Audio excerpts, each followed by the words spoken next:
नमस्कार, मैं हूं श्रद्धा। आप देख रहे न्यूज 18 मध्य प्रदेश छत्तीसगढ़। 15 शहर 15 रिपोर्टों पर नजर डालेंगे, लेकिन उससे पहले बड़ी खबर। भूमाफिया रमाकांत विजयवर्गीय को पुलिस ने गिरफ्तार कर लिया है। भोपाल से किया साइबर सेल ने गिरफ्तार। करीब 250 लोगों से की थी रमाकांत विजयवर्गीय ने करोड़ों की ठगी।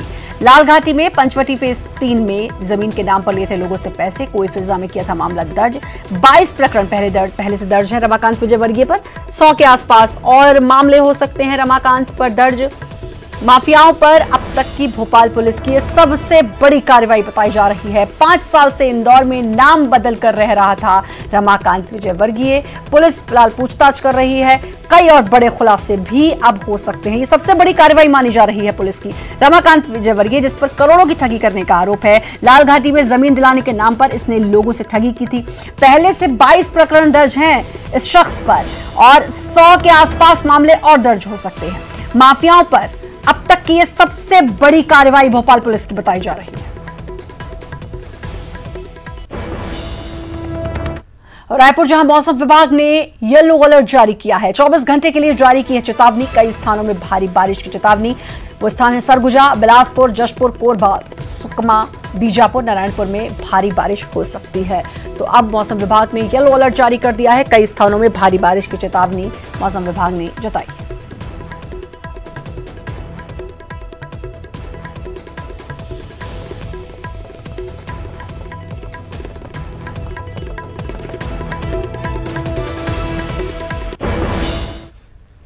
चलिए अब रुख करेंगे 15 शहर 15 रिपोर्टर का।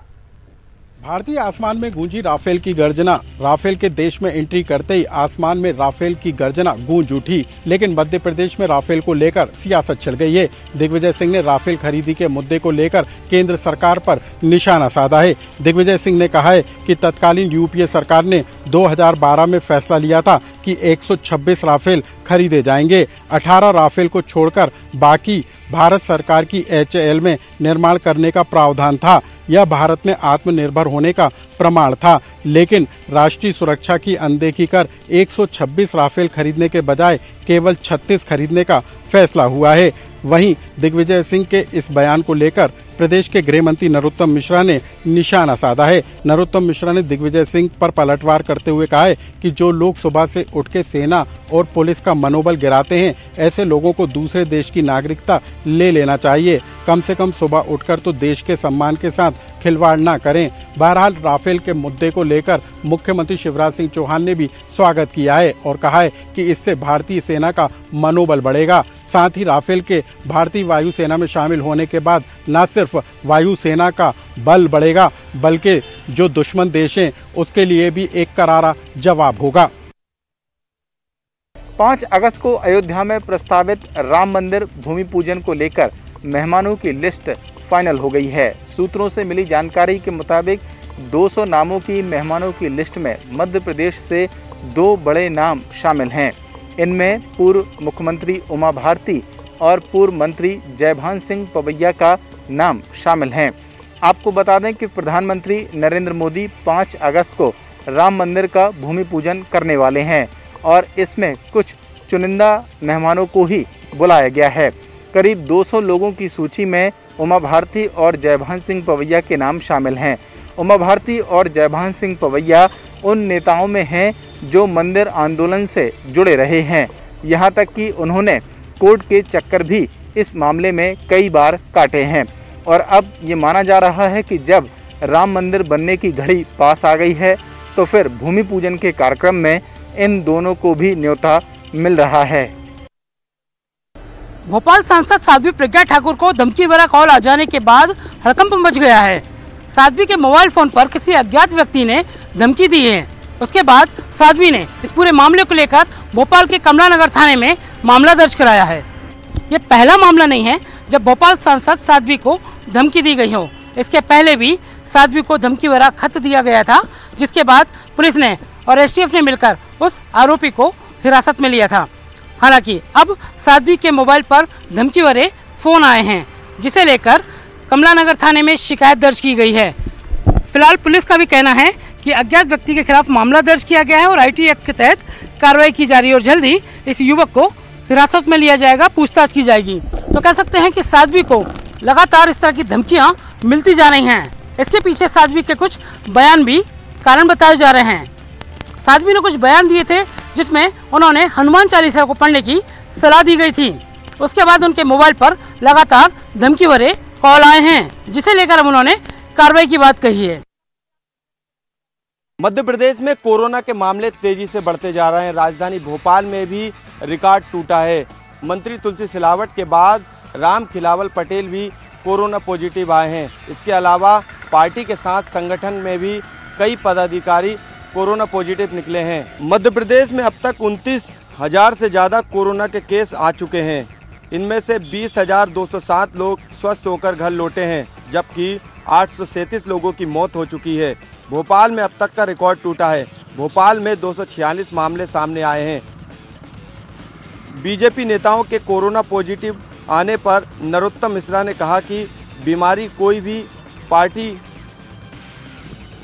बीजेपी के नेताओं को कोरोना पॉजिटिव होने पर गृह मंत्री नरोत्तम मिश्रा ने कहा कि बीमारी कोई भी पार्टी हो, अमीर हो, गरीब हो, देखकर नहीं आती। कांग्रेस के बीजेपी नेताओं को सोशल डिस्टेंसिंग का पालन नहीं करने के आरोप पर उन्होंने कहा कि खुद कांग्रेस जुलूस निकाल रही है, तब कौन सा सोशल डिस्टेंस का पालन किया जाता है। हम पर उंगली उठाने वालों को 3 उंगली उनकी खुद की तरफ उठ रही है। उन्होंने ये भी कहा कि भोपाल में लॉकडाउन की समीक्षा की जाएगी, जो भी विकल्प बेहतर होंगे उनको लागू किया जाएगा। फिलहाल लॉकडाउन को बढ़ाने को लेकर कोई विचार नहीं किया गया है। सरकार ने तमाम व्यवस्थाएं की है और इन व्यवस्थाओं को व्यापक स्तर पर लागू किया जा रहा है। सरकार ने दावा किया है कि लगातार कोविड सेंटर की संख्या बढ़ाई जा रही है। इसके अलावा क्वारंटाइन सेंटर पर भी ध्यान दिया जा रहा है। अभी तक जो सरकारी क्वारंटाइन सेंटर थे, उनके अलावा भी अब क्वारंटाइन प्राइवेट सेंटर खोले जा रहे हैं। जिले में कोरोना महामारी का महाविस्फोट हुआ है। कोरोना ने सेंचुरी मारते हुए 102 के आंकड़े को छू लिया है। जिले में अब मरीजों की संख्या 536 पर पहुंच चुकी है, जिनमें से 236 मरीजों को उपचार के बाद छुट्टी दी जा चुकी है। वहीं 6 मरीजों की उपचार के दौरान मौत हो चुकी है। जिले में कोरोना महामारी को लेकर आज कमिश्नर भी दौरे पर पहुंचे, लेकिन जब मीडिया ने उनसे बदइंतजामी को लेकर के सवाल पूछे तो वो वहां से कन्नी काटते नजर आए और सीधे मीटिंग हॉल में चले गए। वहीं बड़वानी में भी एक प्रशासन की लापरवाही का बड़ा मामला सामने आया है। कोरोना पॉजिटिव मरीज को लगभग अपने घर से 1.5 किलोमीटर तक पैदल जाने पर मजबूर होना पड़ा। जिला प्रशासन के द्वारा उसे यह खबर पहुंचाई गई कि आप कोरोना पॉजिटिव हैं और आपके लिए एम्बुलेंस उपलब्ध नहीं है, आप पैदल ही अस्पताल तक पहुंचे। कोरोना पॉजिटिव मरीज मुख्य मार्गों से होता हुआ बाजार के रास्ते अस्पताल पहुंचा, जिससे कहीं न कहीं प्रशासन की एक बड़ी लापरवाही सामने आई है। वहीं अब कोरोना पॉजिटिव की जद में केंद्रीय जेल बड़वानी और उप जेल सेंधवा भी आ गए हैं। इन दोनों जेलों में एक पॉजिटिव मरीज पाया गया है। केंद्रीय जेल बड़वानी में भी और उप जेल सेंधवा में भी दोनों जगह पर क्वारंटाइन मरीजों की संख्या लगभग 15 थी, जिनके साथ में दोनों मरीज रह रहे थे। बाकी लोगों कैदियों की तो रिपोर्ट नेगेटिव आई है, लेकिन अन्य जो वहाँ पर जो पॉजिटिव पाए गए हैं उनकी रिपोर्ट पॉजिटिव आने के बाद कहीं न कहीं जेल प्रशासन सकते में है कि आखिर अब उन मरीजों का क्या फिर से सैंपल लिया जाएगा कैदियों का, या फिर उन्हें ऐसे ही छोड़ दिया जाएगा। छतरपुर में महोबा रोड स्थित कोविड सेंटर पर युवक द्वारा फांसी लगाकर आत्महत्या करने का मामला सामने आया है। युवक को कोरोना पॉजिटिव रिपोर्ट आने के बाद 2 दिनों पहले वहां पर भर्ती कराया गया था। छतरपुर में एक कोरोना पॉजिटिव मरीज ने कोविड सेंटर में फांसी लगाकर आत्महत्या कर ली है। हालांकि आत्महत्या की वजह अभी तक निकलकर सामने नहीं आई है, लेकिन परिजनों की माने तो युवक के गले में ज्यादा दर्द होने की वजह से वह खाना नहीं खा पा रहा था और उसने कल रात में फोन करके यह बात परिजनों को बताई थी। उधर घटना की जानकारी लगते ही पुलिस और प्रशासन की टीम मौके पर पहुंची, जिनके द्वारा पूरे मामले की छानबीन शुरू कर दी गई है। घटना सिटी कोतवाली थाना क्षेत्र के महोबा रोड स्थित शासकीय उत्कृष्ट सीनियर छात्रावास की है, जहां पर 27 तारीख को 40 वर्षीय युवक कोरोना पॉजिटिव होने के कारण भर्ती कराया गया था। प्रशासन को जैसे ही खुदकुशी की खबर लगी, सुबह तत्काल मौके पर एसडीएम, एफएसएल राजस्व और स्वास्थ्य विभाग की टीम मौके पर पहुंची है और अपनी तहकीकात शुरू कर दी है। युवक द्वारा कोविड सेंटर में फांसी लगाकर आत्महत्या करने के मामला में अभी भी कारण अज्ञात है। पुलिस पूरे मामले की जांच में जुट गई है। जांच के बाद ही स्पष्ट हो पाएगा कि आखिर क्या वजह रही कि कोरोना पॉजिटिव युवक को फांसी लगाकर अपनी जीवन लीला समाप्त करनी पड़ी। मुझे भरोसा है कि जो ये हमारी शिक्षा नीति है, ज्ञान, विज्ञान, अनुसंधान, नवाचार, प्रौद्योगिकी से युक्त, संस्कार क्षम, मूल्य परक, हर क्षेत्र में हर परिस्थिति का मुकाबला करने वाली, पूरी दुनिया के लिए भारत में ज्ञान की महाशक्ति के रूप में उभर करके आएगी। जब पूरी दुनिया का सबसे बड़ा गंतव्य, शिक्षा का गंतव्य हिंदुस्तान होगा। मैं एक बार फिर आप सबको भी शुभकामना देना चाहता हूं। और आज तो ये नीति में मुख्य क्या क्या बिंदु हैं, इन बिंदुओं की चर्चा की, लेकिन कभी भी आपको चर्चा करनी हो तो मैं समझता हूं कि उसके लिए हमेशा चर्चा के लिए समय है। और इस पे इतनी व्यापक चर्चा हुई है, लेकिन इस नीति को नीचे तक ले जाने के लिए आपकी भी सहयोग की हमको जरूरत पड़ेगी। एक बार प्रकाश भाई को भी मैं बहुत धन्यवाद देना चाहता हूं। बहुत बहुत धन्यवाद। आज today this is a historic decision which has been explained by both the secretaries and the minister concerned, and I think we are giving along with it a detailed note in which all the features of new education policy are mentioned, and therefore today I have a request, क्योंकि अगर सवाल पूछने को एक बार शुरू करेंगे तो हर एक को सवाल है, क्योंकि शिक्षा हर घर का विषय है, आपका भी है, और इसलिए हम एक भी प्रश्न अनुत्तरित नहीं रखना चाहते। लेकिन वो आज सब न करते हुए कल से, हाँ, यानी बाद में मंत्री जी मिलेंगे, और क्योंकि आपको भी डाइजेस्ट करना है। और देखो, आज अगर आप सारा रिपोर्ट, सारा प्रेजेंटेशन और सभी प्रेस रिलीज सब दोगे तो पेपर में दूसरा और प्रश्नोत्तर, तो दूसरा कुछ छापने को जगह नहीं रहेगी। तो ऐसा मत करो। और इसलिए so will take questions afterwards, not today. That's a special request. Thank you very much sir. Thank you sir. वक्त छोटे से ब्रेक का, जल्द हाजिर के चैनल। ब्रेक के बाद एक बार फिर से आपका स्वागत है और एक बार फिर से रुक करेंगे 15 शहर 15 रिपोर्टर का। ग्वालियर में कोरोना का कहर अर्धसैनिक बलों पर भी नजर आने लगा है। ग्वालियर के सीआरपीएफ कैंप के 32 जवान कोरोना पॉजिटिव पाए गए हैं, जिसके बाद अफसरों की चिंता बढ़ गई है। ग्वालियर के नया गांव स्थित सीआरपीएफ कैंप में भी कोरोना ने दस्तक दे दी है।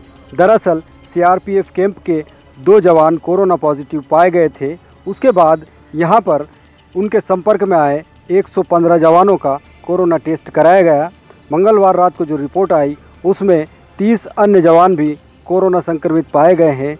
लिहाजा यहां कोरोना पॉजिटिव जवानों की संख्या 32 हो गई है। यही वजह है कि अब यहां के अफसरों में भी चिंता है। माना जा रहा है कि 32 जवानों के कोरोना संक्रमित होने के बाद सीआरपीएफ कैंप के अन्य जवानों और अन्य अधिकारियों के भी अब पूल सैंपलिंग कराई जाएगी, जिससे यहाँ कोरोना संक्रमितों का सही आंकड़ा सामने आ सके और उसके बाद इन लोगों का इलाज किया जा सके। ग्वालियर में कोरोना का कहर लगातार बढ़ता जा रहा है। पुलिस के बाद अब सीआरपीएफ के जवान भी कोरोना पॉजिटिव पाए गए हैं, जिसके बाद अब पुलिस प्रशासन और अर्धसैनिक बल के अफसर भी सक्रिय हो गए हैं। हाईकोर्ट के इस अंतरिम आदेश से फिलहाल अभिभावकों की मुश्किलें कुछ हद तक कम होंगी, क्योंकि ऐसे कई अभिभावक हैं जो कोरोना संकट में माली हालत के चलते स्कूल की फीस जमा नहीं कर पाए हैं। मध्य प्रदेश में निजी स्कूलों द्वारा लॉकडाउन में भी मनमानी फीस वसूली के मामले को लेकर जबलपुर हाईकोर्ट ने आदेश जारी कर दिया है। हाईकोर्ट ने अपने विस्तृत आदेश में मध्य प्रदेश के अभिभावकों को अंतिम राहत दी है। हाईकोर्ट ने अपने आदेश में कहा है कि यदि कोई अभिभावक निजी स्कूल की फीस नहीं भर पा रहे हैं तो स्कूल मामले की अगली सुनवाई तक बच्चों का नाम नहीं काट सकता। हाईकोर्ट के आदेश के बाद मध्य प्रदेश के अभिभावकों को एक बड़ी राहत मिली है, क्योंकि हाल ही में यह शिकायत बढ़ रही थी कि प्रदेश के बहुत सारे निजी स्कूल फीस जमा न करने के चलते बच्चों के नाम स्कूल से काट रहे हैं। ऐसे में मनमानी करने वाले निजी स्कूलों के लिए यह एक बड़ा झटका है। हाईकोर्ट ने इस मामले की अगली सुनवाई 10 अगस्त को तय की है। गौरतलब है कि मध्य प्रदेश में कोविड-19 के संक्रमण के चलते लगाए गए लॉकडाउन के बाद जब स्कूलों ने ऑनलाइन पढ़ाई शुरू की और अभिभावकों से मनमानी फीस वसूली करने लगे तो इसके खिलाफ जबलपुर हाईकोर्ट में करीब 7 याचिकाएं दायर की गई हैं। निजी स्कूलों द्वारा मनमानी फीस वसूली मामले में हाईकोर्ट के एक आदेश से प्रदेश के तमाम अभिभावकों को एक बड़ी राहत मिली है। इंदौर के हीरानगर थाना इलाके में 2 दिन पूर्व हुई रिकॉर्डिंग स्टूडियो में चोरी का खुलासा करते हुए पुलिस ने 3 नाबालिग समेत कुल 5 आरोपियों को गिरफ्तार कर लिया है। पुलिस ने आरोपियों के कब्जे से तकनीकी उपकरण समेत कुल 10 लाख रुपए का कीमती सामान जब्त किया है। गिरफ्तार आरोपियों में से संजू गिरोह का मास्टरमाइंड बताया जा रहा है। दरअसल इंदौर के हीरानगर थाना इलाके में स्कीम नंबर 136 में स्थित स्पेक्ट्रल स्टूडियो को चोरों ने अपना निशाना बनाते हुए 2 दिन पूर्व चोरी की वारदात को अंजाम दिया था। चोरों को जब यहां नकदी नहीं मिली तो वहां रखा हुआ सारा तकनीकी उपकरण लेकर वे फरार हो गए। चोरी में गए सामान की लगभग अनुमानित कीमत 12 लाख रुपए बताई जा रही थी। चोरों ने जिस स्टूडियो को अपना निशाना बनाया, इसी स्टूडियो में पुलिस के थीम सॉन्ग रिकॉर्ड हुए थे। लिहाजा पुलिस के लिए इस गुत्थी को सुलझाना और चोरों को पकड़ना और ज्यादा आवश्यक हो गया था। इसी क्रम में पुलिस को इस बात की जानकारी मिली कि इलाके में एक युवक बैठकर गिटार बजा रहा है, जबकि वह अक्सर नशे के हालात में रहता है। पुलिस ने जब आरोपी को हिरासत में लिया और उससे पूछताछ की तो उसने कबूल किया कि यह गिटार चोरी की है। इसके साथ ही उसने स्टूडियो से चुराए हुए अन्य सामान के बारे में भी जानकारी दी। बहरहाल पुलिस ने जिस आरोपी को इस गिरोह का मास्टरमाइंड माना है, वह वारदात के कुछ ही दिन पहले अवैध शराब बेचने के जुर्म में इसी थाने में गिरफ्तार हुआ था और जमानत। पेड क्वारंटाइन की जो पहले नहीं थी, अब वो संख्या भी 928 पेड क्वारंटाइन की व्यवस्था भोपाल के अंदर की गई है। वर्तमान में 63 लोग उसके अंदर रह रहे हैं।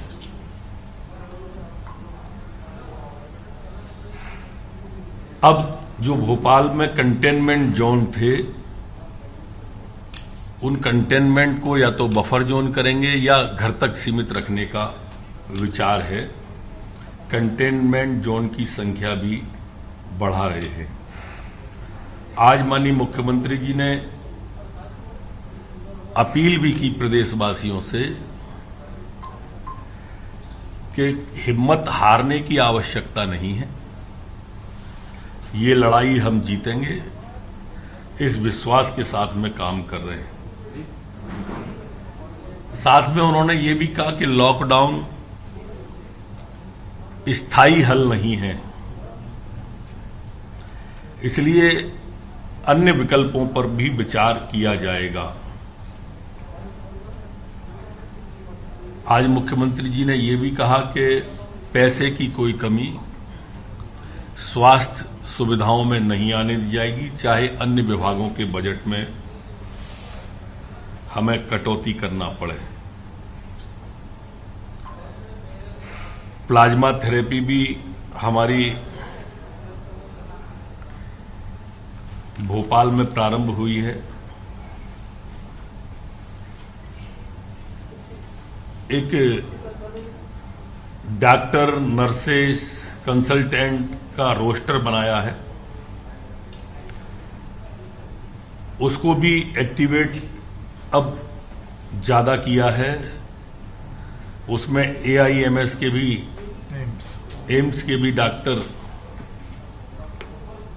उनसे समन्वय किया जा रहा है। CM साहब ने भी कहा है कि व्यवस्थाओं में सुधार की और ज्यादा आवश्यकता है और इसमें तेजी के साथ में भोपाल में सुधार किया जा रहा है। प्रदेश में भी सारे कमिश्नरों को निर्देशित किया जा रहा है कि वो सभी जिलों से समन्वय करके इसका पालन सुनिश्चित कराएं। भोपाल में RKDF और बंसल हॉस्पिटल प्राइवेट उपचार के लिए इनसे सहमति प्राप्त हुई है। ये यहां पर जो लोग प्राइवेट उपचार कराना चाहते हैं, ये सुविधा इन दोनों हॉस्पिटल में भोपाल के अंदर रहेगी। पेड आइसोलेशन को भी बढ़ावा दिया जा रहा है। होटल के अंदर रहकर भी, जैसे बाकी के ग्वालियर में और अन्य जगह पे किया है, और वो काफी लोगों ने प्रेफर किया तो उसको भी यहां पर लागू किया है। आज मुख्यमंत्री जी ने सभी अधिकारियों को भी निर्देशित किया है कि सख्ती के साथ में इसका पालन किया जाए। आपको कुछ पूछना? सर, ये नौबत क्यों आ रही है कि हम प्राइवेट की तरफ जा रहे हैं, पेड सुविधाओं की तरफ बढ़ रहे हैं?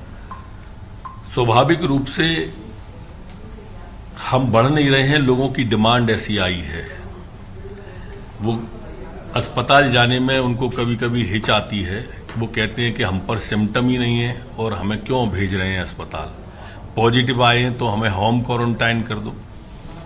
और होम क्वारंटाइन करने की स्थिति में ये अज्ञात आशंका सदैव बनी रहती है कि उनसे परिवार में वो नहीं फैल जाए। तो एक मध्य मार्ग इस तरह का निकालने पर विचार आया था पहले, लेकिन चूंकि वो ग्वालियर में, दतिया में, बाकी जगह प्रदेश में और जगह किया लागू, तो वहां लोगों ने ज्यादा होम क्वारंटाइन के बाद और अस्पताल के बीच का एक मार्ग है जिसे ज्यादा लोगों ने पसंद किया। सोशल मीडिया पे अभी भी करीब काफी दिन से ग्वालियर में ये व्यवस्था चल रही है। सर, सोशल मीडिया पे कई मैसेज वायरल हो रहे हैं कि 4 दिन का लॉकडाउन हट जाएगा, फिर लॉकडाउन लग जाएगा, फिर आगे लॉकडाउन बढ़ेगा, उसको लेकर स्थिति स्पष्ट हो जाएगा। बहुत स्पष्ट रूप से आज माननीय मुख्यमंत्री जी ने कहा है कि अभी लॉकडाउन बढ़ाने पर कोई विचार नहीं है और लॉकडाउन कोई समस्या का समाधान नहीं है। हम अन्य विकल्पों पर विचार कर रहे हैं। सर, अभी 2000 बिस्तरों का इंतजाम है, 1900 के मरीज अभी ऑलरेडी भर्ती हैं। तो ये संख्या ऐसा लग रहा है कि आपका गलत एक्टिव मरीज जो है जो कल का थोड़ा बोलो, गलत आंकड़ा है। कल का जो आपका कोरोना का बुलेटिन था उसमें 1903 एक्टिव मरीज भोपाल में है। नहीं, गलत है आपका आंकड़ा। ये आंकड़ा सर आपके आंकड़ों से ही निकला है? ये नहीं, हमारे आंकड़ों से नहीं निकला।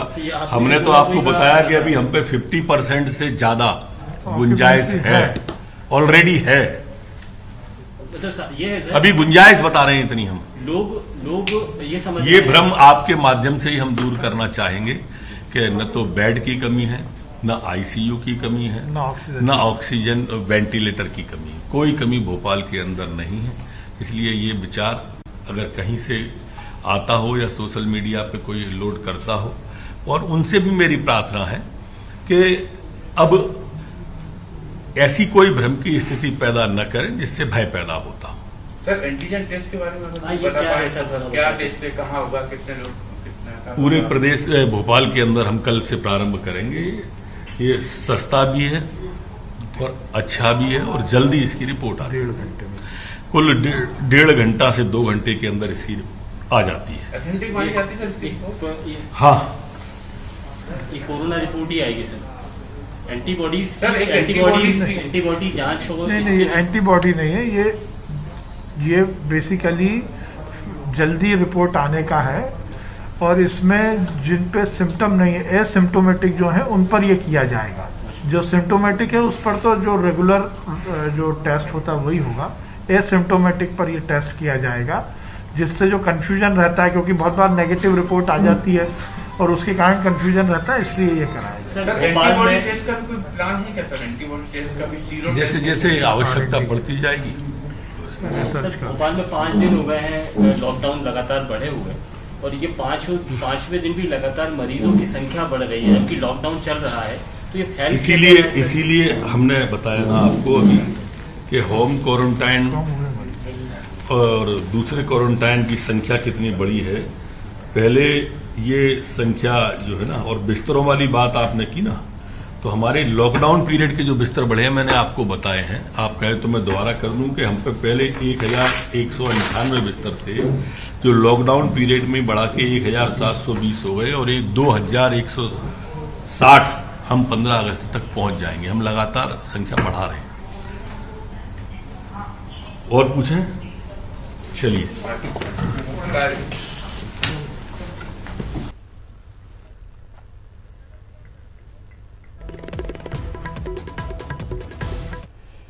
और इसी के साथ फिलहाल इस बुलेटिन में इतना ही। बाकी खबरों के लिए लगातार बने रहिए न्यूज़ 18 मध्य प्रदेश छत्तीसगढ़ के साथ।